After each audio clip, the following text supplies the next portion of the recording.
오늘 함께 나눌 말씀 요한일서 3장 18절에서 23절 우리 한 목소리로 함께 읽겠습니다. 자녀들아, 우리가 말과 혀로만 사랑하지 말고 행함과 진실함으로 하자.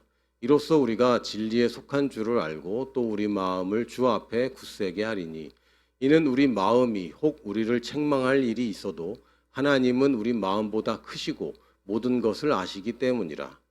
사랑하는 자들아, 만일 우리 마음이 우리를 책망할 것이 없으면 하나님 앞에서 담대함을 얻고 무엇이든지 구하는 바를 그에게서 받나니, 이는 우리가 그의 계명을 지키고 그 앞에서 기뻐하시는 것을 행함이라.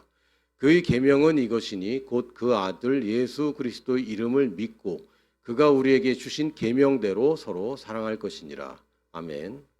요한일서는 다시 본문 말씀을 잠깐 보면 자녀들아, 하나님의 자녀된 사람들에게 쓴 편지입니다. 그러니까 불신자들이나 유대인들에게 쓴 편지가 아니라 그리스도인들에게 쓴 편지죠. 근데 우리가 말과 혀로만 사랑하지 말고 행함과 진실함으로 하자. 여기만 읽으면 이것도 뭐 해야 되는구나, 또 이거 하라고 그러는구나 라고 이제 받아들이기 쉬운데, 성경을 그래서 읽으실 때 전후를 좀 잘 읽으면 더 좋겠습니다. 이로써 우리가 진리에 속한 줄을 알고, 우리가 진리에 속해 있는지 안 했는지는 그 사람의 행동을 보면 안다는 것이죠. 그 사람의 행동을 보면 이 사람이 진리에 속해 있는지 안 했는지, 이걸 다른 사람 정죄할 때 쓰라는 얘기가 아니라 누군가를 판단할 때 저 사람 행동을 보고 저 사람 진리를 아는구나, 모르는구나, 아직 못 깨달았구나, 잘 모르는구나, 이렇게 정죄하라는 얘기가 아니라 스스로에게 내가 진리에 속하면은 행동은 나오게 되어 있구나. 말로만 할 게 아니라 행동으로 사랑의 행동을 할 수 있는 것은 내가 진리에 속해 있는 것을 아는 것으로 시작하는 것이구나. 또 우리 마음을 주 앞에서 굳세게 하리니, 우리가 마음을 굳세게 해야 됩니다. 하나님 마음을 굳세게 해주시옵소서가 아니라 우리가 마음을 주 앞에서 굳세게 해야 되는데, 왜 그래야 됩니까? 이는 우리 마음이 혹 우리를 책망할 일이 있어도, 방해하는 게 뭐죠? 스스로 책망하는 것입니다. 우리가 진리를 알면 그 안에서 행하게 되고, 그러면 결국은 사랑의 행동이 나오게 되어 있어. 그런데 우리 마음이 자꾸 우리를 책망하는데, 우리는 주 앞에서 마음을 굳세게 해야 된다. 왜냐하면 하나님은 우리 마음보다 크시고 모든 것을 아시기 때문이라. 지금 하나님이 우리를 책망합니까? 우리 마음이 책망합니까? 우리 마음이 책망합니다. 하나님이 우리를 정죄하지 않습니다. 누가 정죄합니까? 우리 마음이 정죄합니다. 하나님 앞에는 우리가 완전한 의인입니다.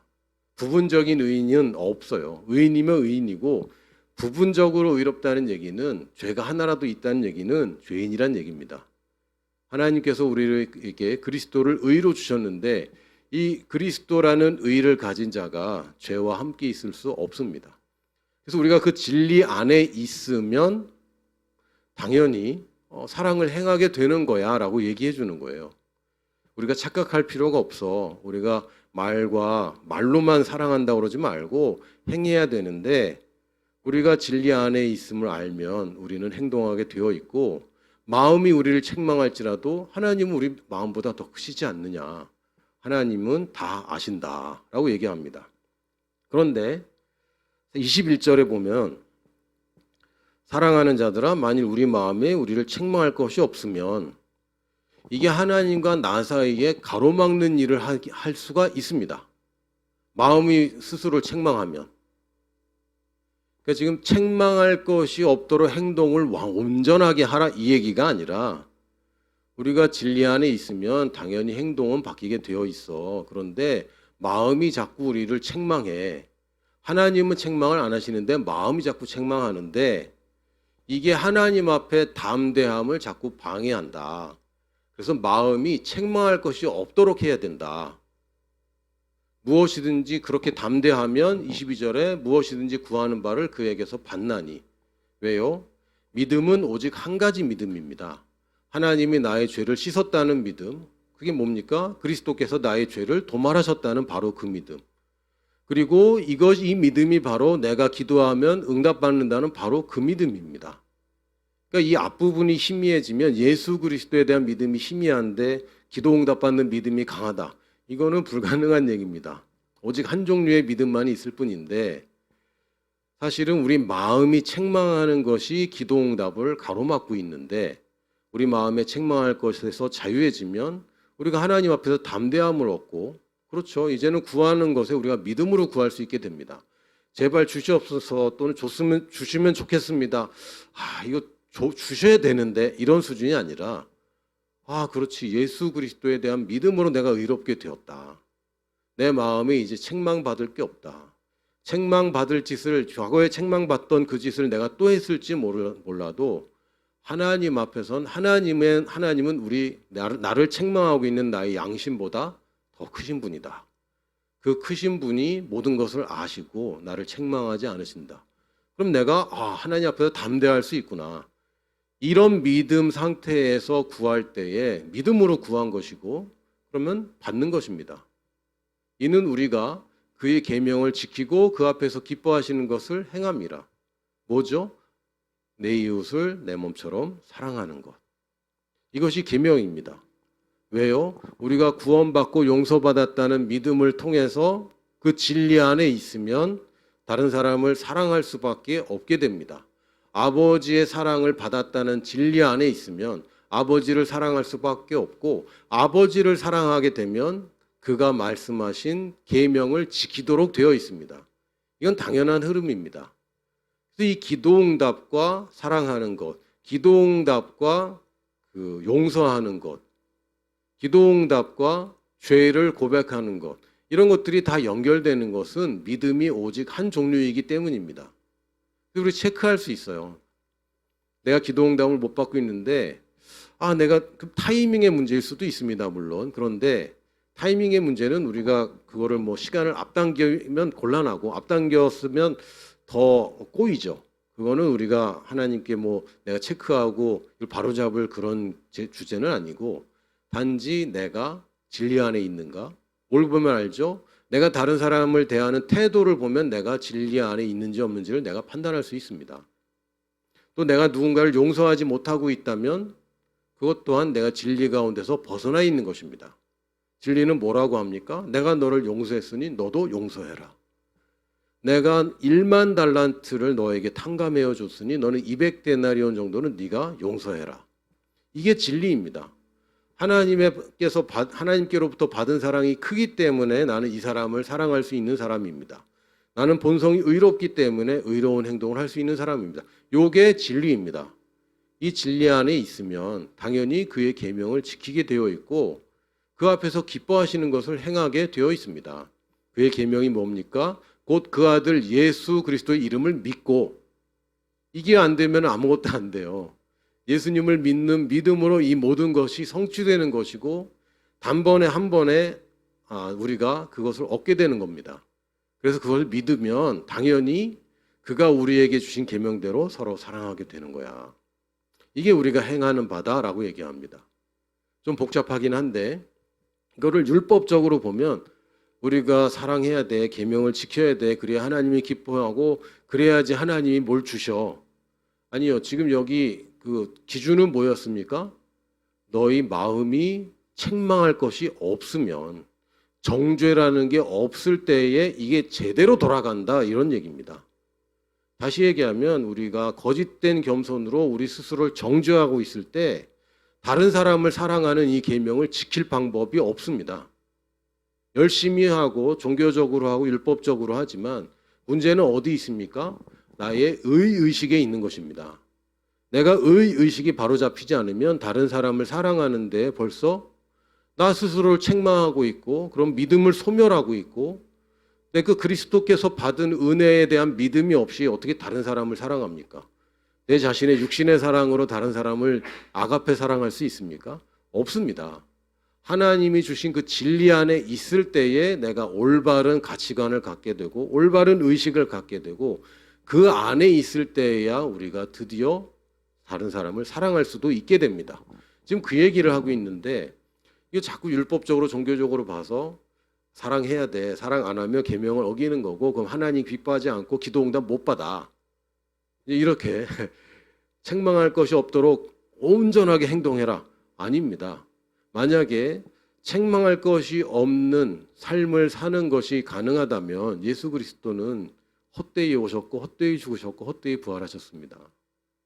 왜요? 그것은 불가능한 것이고 그것이 인간에게 이 육신을 입은 인간에게 실수 한 번 없이 타협함 한 번 없이 평생을 살아간다는 것은 우리가 소망하고 있고 목표로 삼고 있긴 하지만 그것을 하나님이 기대하지 않습니다.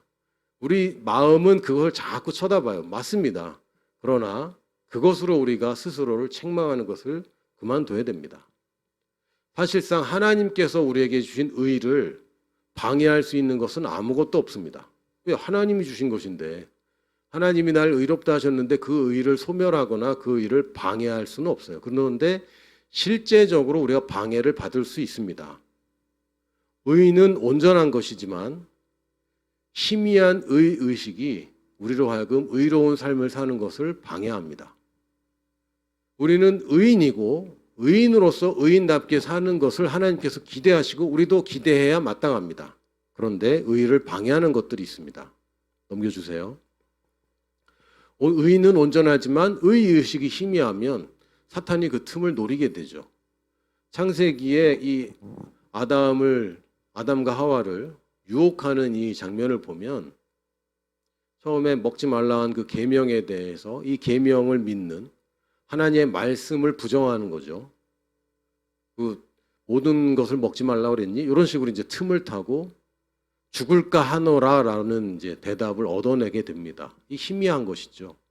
하나님이나 하나님의 말씀이 희미한 것이 아니라 하와가 가지고 있는 의식이 희미한 것이었고 3장 5절에서는 이렇게 얘기합니다. 너희가 그것을 먹는 날에는 너희 눈이 밝아져 하나님과 같이 되어 선악을 알 줄 하나님이 아심이니라. 하나님이 그것을 알았다. 하나님 알고 계시죠. 근데 여기서 그럴듯한 맞는 말인 것 같은데 어디서 유혹이 어디서 틈이 있습니까? 너희가 하나님처럼 된다.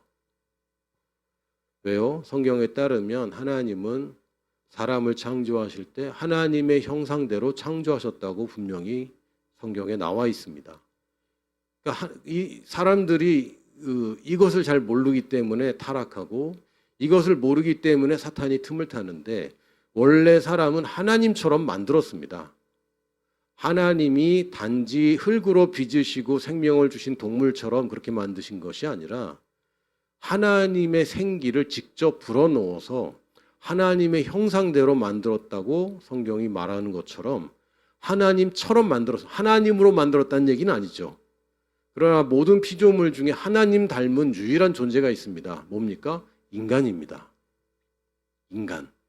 하나님은 영이시고 인간도 영입니다. 그래서 정확하게 얘기하면 이미 하나님은 하나님처럼 만드셨습니다. 하나님 보시기에야 인간이지 모든 피조물이 볼 때 아담을 보면 하나님처럼 아담을 봤습니다. 왜요? 하나님의 형상이니까요. 여러분 제 화면을 보시거나 제 사진을 보시면 그 이미지 누구의 이미지를 보면 저의 이미지를 보는 것이죠. 그럼 그 사진을 볼 때 와 이건 목사님처럼 생겼어요 라고 얘기해야 정상인 것이죠. 그런데 하나님처럼 되고자 하는 어떤 사진이 있다면 그건 되게 이상한 겁니다. 왜요? 사진이나 적어도 그래도 유능한 화가가 그린 초상화는 그 사람처럼 그린 겁니다. 그 사람으로 그릴 수는 없어요. 2차원에.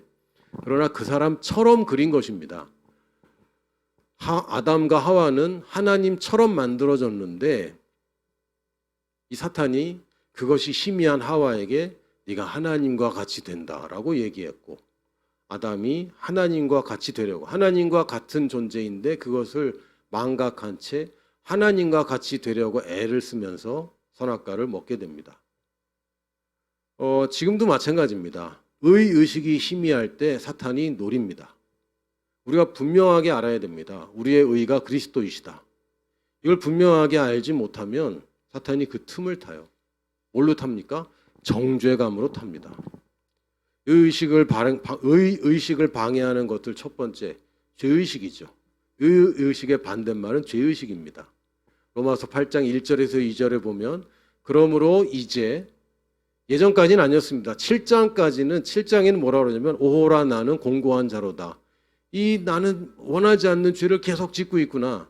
이 육신의 죄에서 나를 누가 구원할까 이러다가 그러나 우리 주 예수 그리스도의 하나님을 찬양할지어다 이러면서 갑자기 말을 바꿔서 그러므로 이제 조금 전까지는 안 되는 시대에 있었잖나. 그러나 이제 그리스도 예수 안에 있는 자에게는 결코 정죄함이 없나니. 아, 그렇지. 율법의 눈으로, 구약의 눈으로, 종교의 눈으로 볼 때는 나는 참 공고한 자고 대책이 없는 사람이다. 지었던 죄를 또 짓고 또 짓고 반복하여 짓고 실수할 때도 있지만 사실은 타협하고 그냥 죄를 짓기로 결정할 때도 있고 야 이거 어떻게 하면 좋지? 근데 그러나 후회하고 이런 곤고한 가운데 있었지만 이제 그리스도 예수 안에 있는 자에게는 결코 정죄함이 없나니. 그런데 그리스도 예수 안에 있는 나에게는 결단코 정죄함이 없다라고 얘기합니다. 이는 그리스도 예수 안에 있는 생명의 성령의 법이 죄와 사망의 법에서 너를 해방하였습니다. 해방할 것입니까? 아닙니다. 해방했다고 얘기합니다. 이제는 더 이상 정죄함이 없습니다. 하나님도 우리를 정죄하지 않습니다. 그러므로 율법도 나를 정죄할 수 없고 사탄도 정죄할 수 없습니다. 오직 정죄하는 한 가지 소리가 있는데 이건 온전히 하나님과 하나님의 마음과 합하지 않은 아직 내 마음, 이걸 뭐라고 하죠? 양심이라고 부르는데 이 양심의 소리가 있을 뿐입니다. 선악과의 후유증인 선악을 지가 분별하는 거죠. 선악을 누가 분별해야 됩니까? 하나님이 하셔야죠. 우리가 이거 죄냐 아니냐, 정죄, 이 사람 잘못했냐 잘못했냐, 내가 잘했냐 잘못했냐, 선악을 분별하는 것은 이제 우리 일이 아닙니다. 원래 우리 일이 아니었고 하나님께만 있던 건데 아담이 그르쳤던 그것을 크리스찬들은 이제는 그거 그만하는 겁니다. 선악과 먹은 거예요, 그것은. 그럼 예수 그리스도가 회복하였기 때문에 이제는 우리가 선악과 먹은 후의 죄인이 아니라 예수 그리스도를 통하여 다시 창조된 새 피조물입니다. 근데 자꾸 선악과를 또 따먹으면 안 되죠. 그러면 죄를 마음대로 져도 되느냐? 이거 가지고 계속 고민이 되시잖아요. 앤드류 워맥 목사님이란 분이 계세요. 책도 참 재미있고 책도 참 잘 쓰시고 설교도 참 잘하십니다. 근데 그 목사님이 하신 설교 중에 아주 적절한 비유가 있었어요. 적절한 비유. 이 의에 대해서 뭐라고 그러셨냐면 당신이 죄를 아무리 지어도 또 짓고 회개하고 또 지어도 하나님과 사이에는 아무 문제가 없다. 왜? 하나님은 사랑이시고 우리가 거듭났기 때문에 하나님과 그 자녀 사이에 아무 거리낌이 없다. 그러나 죄를 거듭할수록 당신 인생에는 문제가 생긴다. 예를 들면 당신이 죄를 지으면 도둑질을 하거나 살인을 하거나 그러면 당신은 감옥에 갈 거다. 그러나 감옥에 가서도 하나님은 네 편이다. 하나님의 사랑은 감옥에 가서도 너와 전혀 너를 사랑하시는데 전혀 흠이 없다. 전혀 변함없이 똑같이 사랑하신다. 요겁니다. 하나님은 날 정죄 않으세요. 정죄하지 않습니다. 그러나 여러분 사회적으로 잘못을 하면 책임을 지는 것입니다. 사회적으로. 하나님께 책임지지 않습니다. 그 책임을 예수님이 다 지셨습니다. 그러므로 정죄라고 하는 것은 하나님과 나 사이의 영에 관한 이야기지 여러분 육신에 관한 것을 다루는 것이 아닙니다. 그럼에도 불구하고 거듭나지 않은 양심, 내 이 프로그램이 잘못된 양심은 계속해서 정죄합니다. 나만 정죄하는 게 아니라 다른 사람까지 정죄하고 특히 내가 가장 사랑하는 사람들에게 죄의식을 심어주는 잘못을 범합니다. 자녀들에게, 특히 부모님들이 자녀들에게 혹은 목사님들이 셀리더가 성도들에게 잘못된 죄의식을 불어넣는다면 이건 정말 비극입니다. 왜요? 하나님도 정죄하지 않는데 왜 자기가 그래? 결코 정죄함이 없다고 그랬습니다. 정죄함은 없습니다. 없는 것을 있는 것처럼 부르지 마세요. 나 스스로도 정죄하지 않기로 결심하십시오. 왜요? 죄의식이 의의식을 방해하고 소멸시키고 의의식이 희미하면 믿음이 소멸됩니다. 그러면 뭐가 문제가 되죠? 내 인생이 문제가 되죠. 하나님 없는 사람처럼 살게 됩니다. 믿음이 없으면 하나님의 주시는 모든 은혜와 축복이 나한테는 다 헛거예요. 그래서 우리가 죄의 의식은 분명하게 여러분이 결단해야 됩니다. 난 죄의식, 나는 이것을 거절하겠어. 어느새 나도 모르게 정죄하고 있는 나를 발견합니다. 그러나 그것은 하나님이 하시는 것이 아니라 나의 양심이 하는 소리고, 양심은 내가 어렸을 때부터 사탄과 사탄이 지배하는 이 세상의 원리에 따라서 내 양심이 프로그래밍 되어 있어요. 선한 것과 악한 것, 선악과의 잔재물일 뿐입니다. 우리는 그거 하는 사람들이 아닙니다. 두 번째는 죄의식과는 좀 다른데 자기의가 있습니다. 자기의. 로마서 10장 2절에서 4절을 보니까 내가 증언하노니 그들이 하나님께 열심히 있으나 올바른 지식을 따른 것이 아니니라. 이 사도 바울의 시대에도 복음을 들었지만 여전히 율법 가지고 열심 내는 사람들이 있었던 거예요. 그 후손들이 지금도 있습니다. 그 후예들이, 그 상속자들이 아직도 있어요. 그래서 올바른 지식을 따르지 않고 열심만으로 잘못된 섬김을 하는 사람들이 있습니다. 너무 안타깝죠. 3절에 하나님의 의를 모르고 자기 의를 세우려고 힘써 하나님의 의에 복종하지 아니하였느니라. 율법으로 돌아가는 것, 열심으로 뭔가 하는 것, 종교적인 모든 태도들, 이건 하나님의 의에 복종하지 않은 것입니다. 하나님의 의는 뭡니까? 예수 그리스도의 그 희생으로, 예수 그리스도의 그 깨끗이 죄 씻음으로, 속량으로 우리가 이제 값없이 은혜로 죄 없다 하는 무죄 선언을 받은 것입니다. 이게 하나님이 주신 의예요. 내 자격이 아니라 예수 그리스도의 자격으로, 내 행함이 아니라 예수 그리스도의 행함으로 의롭게 되었는데, 여기에 내가 의롭게 행해서 하나님 앞에서 뭔가를 어떻게 좀 잘 보이려고 하는 모든 것들은 뭡니까? 자기의입니다. 자기의. 제대로 된 의로운 행동은 의의식에서 나옵니다. 그렇지, 내가 하나님의 의가 되었지. 나는 의로운 자가 되었지. 내 값없이 받았지. 이 은혜로 받았지. 이게 너무 감사한데 내가 뭘 할 수 있을까? 내가 하나님을 위해서 뭘 할 수 있을까? 나는 이렇게 깨끗해졌는데 이 더러운 것을 내가 왜 해? 나는 정말 하나님이 귀히 여기는 자인데 내가 나 스스로를 왜 귀히 여기지 않고 하찮게 여기고 함부로 이렇게 살까? 안 되겠다. 똑바로 살아야 되겠다. 요게 올바른 의를 행하는 것입니다. 근데 죄의식에서 비롯되어서 이게 옳은 거야. 이게 싫지만 이게 맞는 거고 안 그러면 하나님한테 벌 받아. 이런 식으로 가면요, 이것은 자기의입니다. 4절에 보면 그리스도는 모든 믿는 자에게, 누구에게? 모든 믿는 자에게. 할렐루야. 믿음이 충만한 자에게 아닙니다. 사도들에게 아닙니다. 모든 믿는 자에게.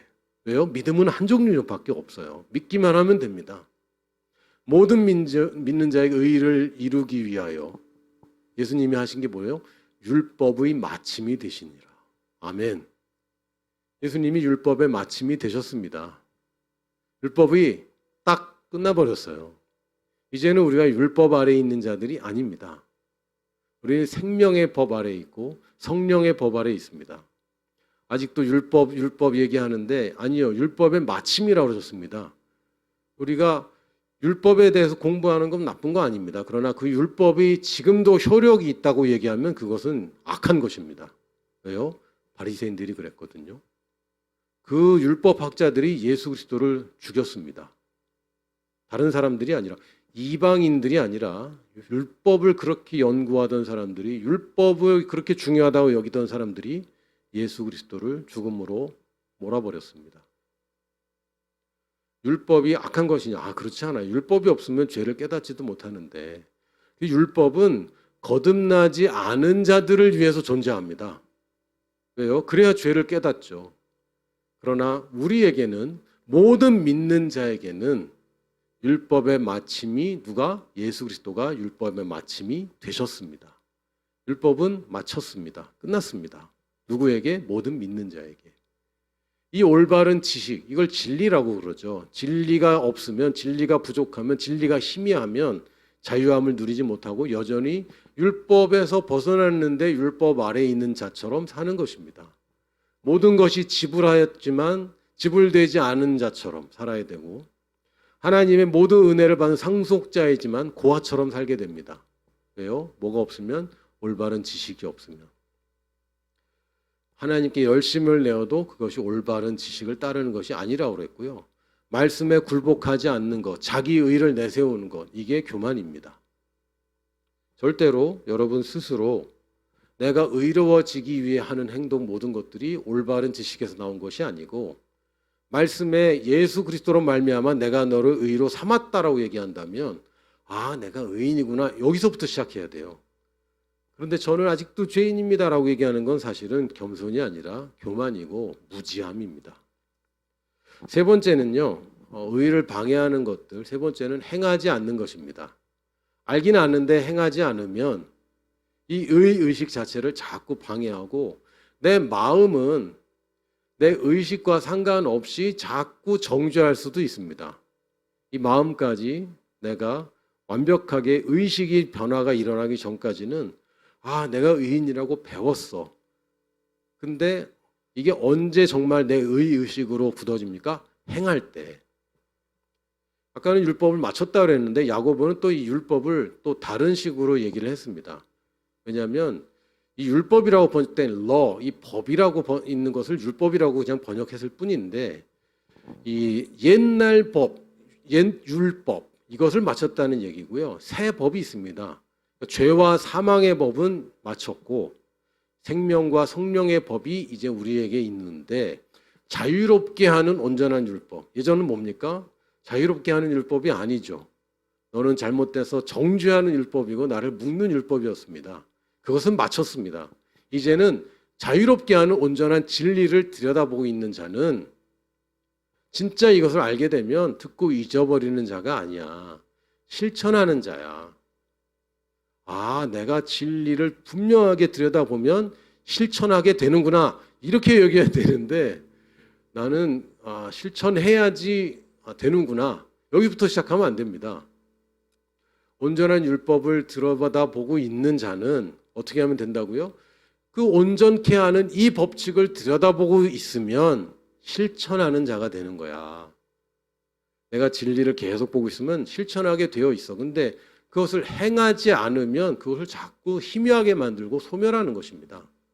이 사람은 그 행하는 일에 복을 받으리라. 건전한 제대로 된 하나님의 말씀에 맞는 자유롭게 하는 온전한 법에 나와 있는 내가 누구인가를 제대로 들여다보는 것입니다. 이건 의식적으로 계속 들여다봐야 돼요. 자꾸 잊어버리거든요. 자꾸 잊어버려요. 자아상, 내가 나를 누구라고 보는가. 남이 나 보는 나는 됐고 내가 나를 보는 그 모습을 하나님의 말씀대로 보기 시작하는 것입니다. 하나님의 말씀이라는 것을 비추어 볼 때 아, 내가 이런 사람이구나 라는 것을 우리가 계속 들여다보는 거죠. 이게 의식화되면 어떻게 됩니까? 태도가 바뀝니다. 태도가. 저는 신데렐라라는 동화를 볼 때마다 생각할 때마다 그 뒷얘기가 참 궁금해요. 뒷얘기는 계속 뭐 행복하게 잘 살았다. 이게 정말 맞을까 싶어요. 왜냐하면 신데렐라는 하녀 본성을 갖고 있거든요. 자기 의식이 제투성이고 자기 이름 자체가 제투성인데 그 왕자와 사랑에 빠지고 왕자가 자기를 좋아하는데도 도망가잖아요. 자기의 옷이 자기 정체성인 줄 알고 자기의 신발이 자기 정체성인 줄 알고 근데 그게 아닌데 그런 사람이 어느 날 갑자기 궁전의 왕비가 되었을 때 이 사람 스스로를 이제부터는 난 진짜 왕비야 이렇게 볼까? 시간이 꽤 걸릴 겁니다. 그 시간이 걸리는 동안에 굉장히 힘들 거예요. 왜? 사람들이 계속 정죄할 거고 자기 스스로도 자기를 얼마나 정죄하겠어요. 왜? 신데렐라에는 예수 그리스도 얘기가 안 나오잖아요. 자아상을 바꿔야 됩니다. 이건 우리가 계속 들여다봐야 돼요. 의식적으로 들여다보고 성경에 따르면 나는 이런 사람이야. 정복자보다 더한 사람이야. 하나님의 은혜를 한없는 은혜를 받은 사람이야. 하나님이 귀하게 쓰는 하나님의 깨끗한 그릇이야. 자아상을 바꿔줘야 됩니다. 여러분 미래가 불확실하니까 두려우십니까? 아니죠. 하나님의 말씀이 하나님이 나와 함께 하시고 떠나지 않는다고 그랬고 내가 너를 사랑한다고 그랬고 너를 향해서 너의 부르심이 있고 그 부르심을 이루기까지 하나님이 동행한다고 하셨는데 그럼 문제가 뭐든지 상관이 없는 거예요. 모르는 데 찾아가도 내비게이션과 같이 가면 모르는 데든 가본 데든 별 차이가 없습니다. 태도가 변할 수밖에 없어요. 내가 나를 누구라고 보느냐에 따라서. 많은 사람들이 다른 사람들의 평가로 자기 자아상을 결정합니다. 그리고 어린 아이들은 그렇게 돼요. 특히 부모가 주는 그런 말들, 그런 태도들 때문에 아이들의 자아상이 생기는데 이제 어른이 되면 자기가 책임져야 됩니다. 나의 자아상은 내가 바로잡는 거예요. 그러면 성경에 나와 있는 태도가 나오게 됩니다. 여러분의 자아상이 은행의 잔고가 100억대 자산가다. 그럼 여러분 태도가 어떻겠어요? 태도가 달라지겠죠. 여러분이 상속을 어느 날 갑자기 받았다. 태도가 달라질 거 아닙니까? 이 복권 당첨된 사람들이 아주 대단한 사람들이 있더라고요. 부인한테도 그 비밀로 지키고 자기 씀씀이까지 예전 그대로 하는 사람들 얘기를 듣는데 굉장히 희소합니다. 이런 사람들이. 왜죠? 태도가 바뀝니다.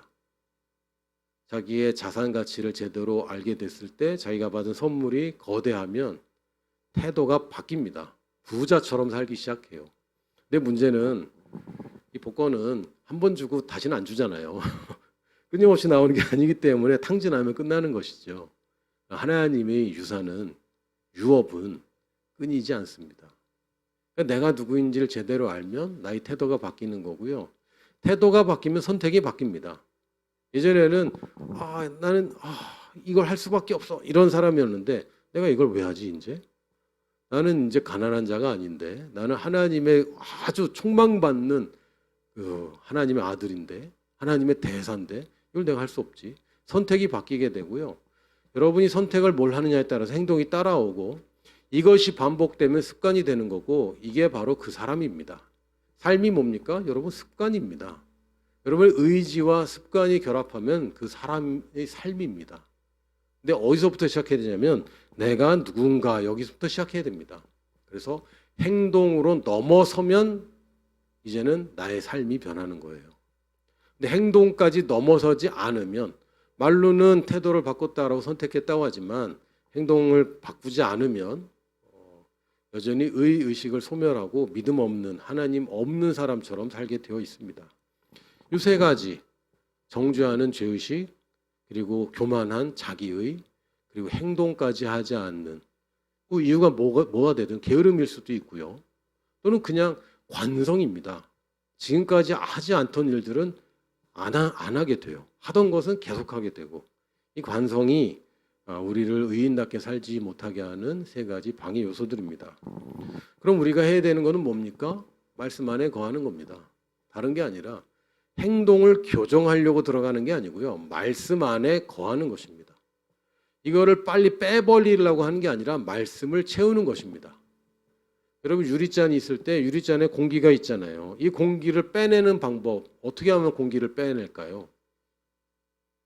예전에 제가 어릴 때 아직도 기억이 나요. 컵을 이렇게 여기다가 대고 빨아들이면 이 컵이 붙어 있잖아요. 이게 압력이 없으니까 그게 그렇게 재밌는 거예요. 그래서 계속 이걸 하고 컵을 이렇게 해갖고 계속 있었는데 나중에 딱 떼었는데 부항 뜬 것처럼 여기가 보라색이 됐어요. 그래서 며칠째 제가 학교 갈 때 굉장히 큰 고통을 당했습니다. 너무 창피하잖아요. 이게 보라색이 돼갖고. 그런 적이 있는데 그럼 컵에 있는 공기를 어떻게 빼냅니까? 이렇게 입을 보라색으로 부항 뜨면서 여러분 만들 겁니까? 가장 간단한 방법은 컵에다가 물을 채우는 겁니다. 물이 가득한 컵에는 공기가 없어요. 우리가 자꾸 뭘 빼내려고 하는 게 아니라 올바른 것을 채우면 다른 것들은 사라지게 되어 있습니다. 이게 그냥 원리입니다. 원리. 아주 유해한 균들을 죽이려고 독한 약을 쓰는 것보다 유익한 균을 더 넣어주는 거예요. 그래서 우리가 자꾸 유산균 먹어라 이런 얘기하는 게 유익한 균 중에 대표적인 게 유산균이거든요. 그럼 다른 균들이 번식을 못하고 유산균이 더 번식하면 그 유해균들이 발을 붙일 수가 없어요. 마찬가지로 우리 자꾸 죄의 생각이 자꾸 난다. 의식을 강하게만 할수록 여러분 죄 짓고 싶은 생각이 사라집니다. 그거 안 하고 싶어져요. 이해가 안 돼요. 과거에 내가 왜 그랬는지 이해가 안 돼요. 저 예전에 왜 내가 담배를 피웠는지 이해가 안 돼요. 지금 생각해 보면 그게 뭐가 좋다고 그랬는지 전혀 이해가 안 돼요. 벗어나고 보니까 지금 하라고 해도 안 하죠. 돈 주고 하라고 해도 액수를 일단 계산해 봐야 되겠지만 안 하고 싶어요. 그냥 하고 싶지 않아졌어요. 뭐 죄송합니다. 여러분 혹시 아직 담배 피시는 분들 담배가 죄라는 얘기가 아니라 우리가 뭔가 교정을 하려고 할 때는 빼내는 게 아니라 더하는 겁니다. 여러분 인생에 뭔가 다른 걸 하고 싶으면 다른 거를 해야죠. 안 하려고 하는 게 아니라 그 시간에 다른 걸 하십시오. 그게 훨씬 더 지혜롭습니다. 우리가 바른 행동을 해야 되는 이유는 바른 행동이 바른 결과를 낳기 때문입니다. 당연하죠. 그런데 바른 행동을 할 때 하나님이 기뻐하셔서 내 기도를 들어주는 게 아니라 그랬죠. 아까 본문에서 요한일서 3장에 보면 바른 행동이 내 양심에 있어서 담대함을 만들어줍니다. 내가 잘못된 행동을 계속하면 할수록 내가 타협하고 하면 할수록 아무리 의식이라고 막 얘기를 하고 나는 의입니다라고 주장하더라도 내 머리는 내 생각은 나의 이 의식은 거기에 안 속아요. 말에 설득이 잘 안 돼요. 어떻게 해야 됩니까? 행동을 하는 것입니다. 의로운 행동을 하십시오. 의로운 행동. 사실은 요한일서 3장 18절, 25절, 23절 제가 인용을 했는데 그 앞부분 얘기가 뭐냐면 야 형제들이 가난하고 먹을 게 없거나 옷이 없을 때 말로만 하는 게 그게 진짜 사랑이냐? 아니지 않냐? 실제로 너희 재물이 움직여야 진짜 사랑 아니냐? 여러분 돈이 움직이는 것이 의로운 행동입니다.